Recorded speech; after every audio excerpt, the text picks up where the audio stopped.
Good evening. Welcome to the State of Business on our television with me, Kavish Pereira. Let's take a look at today's headlines.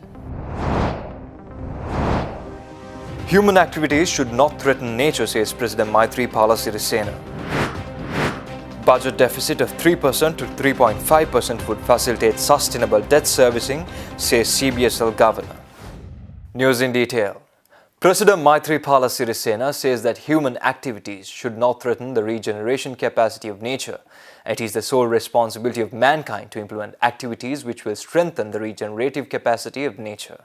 Delivering the keynote address at the third Forum of Ministers and Environment Authorities of Asia Pacific in Singapore today, President Sirisena stated that he firmly believes that we are responsible for securing the sustenance of not only mankind but also life on earth as a whole. Referring to Sri Lanka's proud agricultural civilization, he said that he would like to share Sri Lankan experiences with other countries for the betterment of the whole world. President Sirisena proposed to establish a system which encourages member countries to successfully achieve the expected commitments under environment conventions. He also emphasized the need for the support of developed countries and cooperation among regional countries in order to strengthen sustainable industries to reap the benefits of blue-green economies. The president also called on regional countries to stand together to protect the ecosystems, especially wetlands, from chemical pollutants. The 33rd CEO Network Forum, organized by Art Television under the theme Monetary and Financial Sector Policies for 2019 and Beyond, was held in Colombo this morning, featuring the Governor of the Central Bank of Sri Lanka, Dr. Indrajith Coomaraswamy, as the keynote speaker. While delivering his keynote address, Dr. Coomaraswamy expressed the following views regarding public expenditure and government revenue.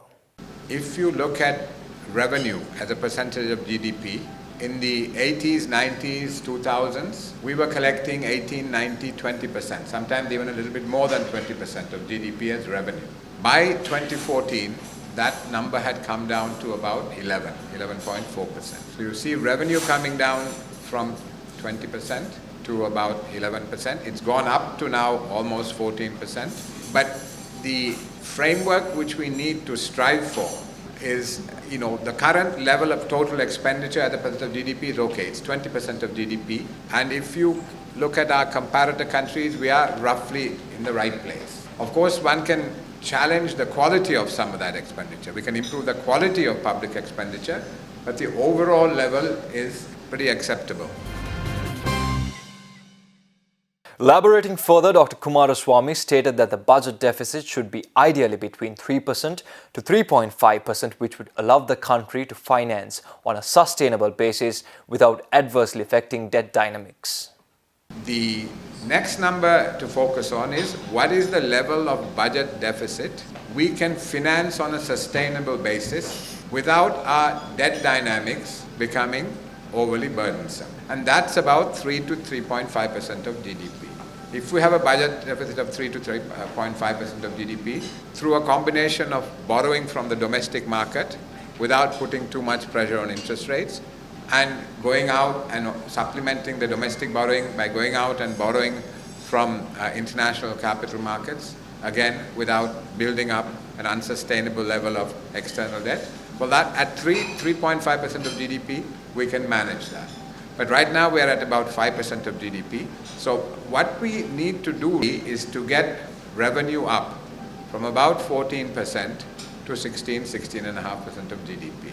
So if you have expenditure at about 19, 20, if you have revenue at 16.5% of GDP, then that is an outcome which is sustainable.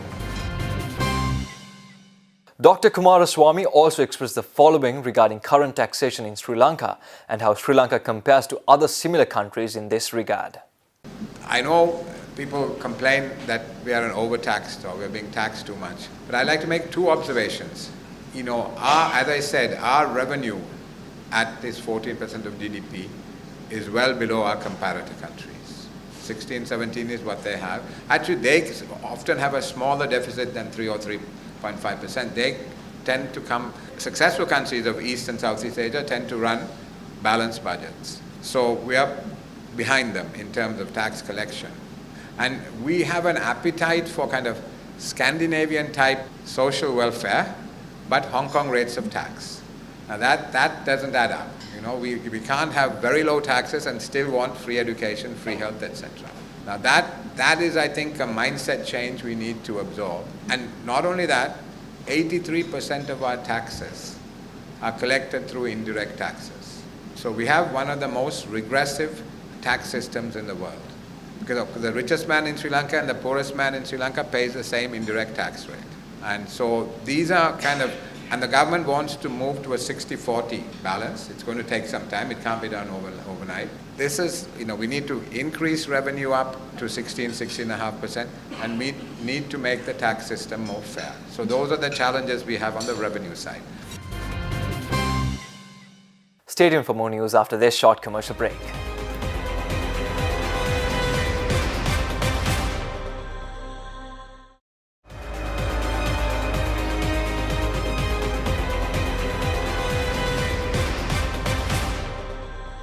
Welcome back.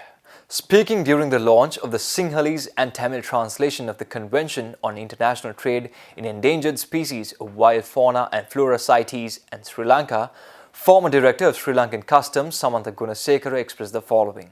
Convention on International Trade in Endangered Species of Wild Fauna and Flora. This is a multilateral treaty to protect the endangered plants and animals. At the time, we have about over 183 countries, because in year COP18 there may be another 4 countries will be joining to CITES. And also Sri Lanka entered into force in 2nd August 1979, and also the CITES came to effect in 1975. Real concept of what the CITES is. Real concept of CITES is the species which have been threatened by the international trade. Otherwise, some species may be very rare in our country or some other country, but it should be threatened by the international trade. Then only it can be included in the CITES. Last 2016 Conference of the Parties, Sri Lanka proposed Trishasha. Now it is in the appendices. This year, we are going to have 5 proposals from Sri Lanka, and some other countries also make some proposal for these appendices. Speaking further, Samantha Gunasekara elaborated upon the 3 authorities that a country should have as recommended by the CITES to better enforce protection of endangered flora and fauna. And also, in any country, there should be a management authority, enforcement authority, and also scientific authority. So the management authority, the wildlife in our country, Department of Wildlife, other 2 institutions have not clearly designated so far. So by this management authority, we have to make the proposals, and also we have to have the provision for the prohibit the trade of the species or the specimens, and the penalize the traders or the offenders, and also allow for confiscation of specimens illegally traded or possessed. That also the provision should be there when we are making or formulation any legislation in our country. Now let's take a look at several stories of the day in brief. The Footwear and Leather Fair 2019, organized for the 11th consecutive year by the Sri Lankan Footwear and Leather Products Manufacturers Association, was inaugurated today by the Minister of Industry and Commerce, Resettlement of Protracted Displaced Persons and Cooperative Development Rishad Badiuddin at the BMICH. The fair will be showcased to the public to know how the footwear and leather industry in Sri Lanka plays a significant role in harnessing the talents of local youth, including those pursuing university education in the fields of art and craft, to earn much needed foreign exchange and assist in strengthening the economy of the country. The exhibition and fair will be open to the public from 25th to 27th January from 9 am onwards daily. Salam Bank, as its CSR initiative, donated 1 million rupees to the SOS Children's Village program recently. The program was launched in December of 2018, and a percentage of the charges from transactions done by Salan credit and debit card holders were allocated for the CSR initiative. In addition, 6 children from the SOS Children's Village program were provided jobs by Salan Bank as a part of this initiative. Kumar Sutra, a comedy show by Singaporean-born Anita Dore, will be staged for Sri Lankan audiences on the evening of March 17, 2019. Featuring one of Southeast Asia's most iconic and respected performing artists and a brilliant stand-up comedian, Kumar, this one-of-a-kind comedy show fuses traditional and modern performances perfected by Kumar over his almost 30 years on stage. Presented by Anita Dore, Kumar Sutra is supported by Hilton Colombo and managed and produced by Imran Saibo's Classic Fun Time. The Food and Agriculture Organization of the United Nations says that the fall armyworm has been reported in all major maize growing areas in Sri Lanka and is also affecting sugarcane cultivation, while there is a growing concern that it may affect other crops including rice as well. The global organization stressed that raising awareness about the fall armyworm and understanding lessons learned from other parts of the world, including available management options, are essential first steps in responding adequately to the situation in Sri Lanka. In this regard, the Food and Agriculture Organization of the United Nations said it has shared background information with the Ministry of Agriculture and the Department of Agriculture on the biology and ecology of the fall armyworm, on how to scout the pest, and on management strategies. The information includes a range of options available that does not use hazardous pesticides, minimize the use of chemical pesticides, and educate policymakers and farmers about agroecological approaches used by smallholder farmers in Latin America and being tested by smallholders in Africa and India as well. It said that the field guides and guidance notes about fall armyworm integrated pest management strategies developed by responding to the outbreak in Africa, particularly by implementing farmer field schools, have been disseminated to the Ministry of Agriculture and the Department of Agriculture in Sri Lanka. Stay tuned for stock updates after this short commercial break.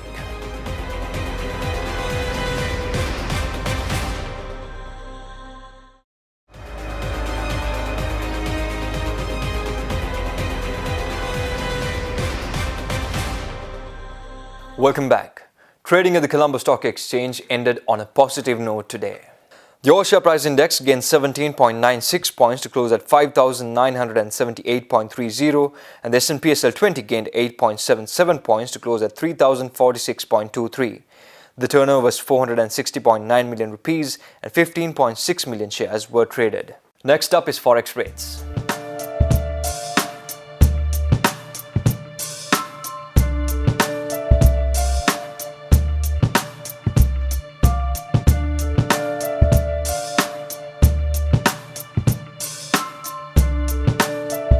Well, that's all the news we have for today. Join us tomorrow with Biz Roundup for more of the very latest. Thank you and good night.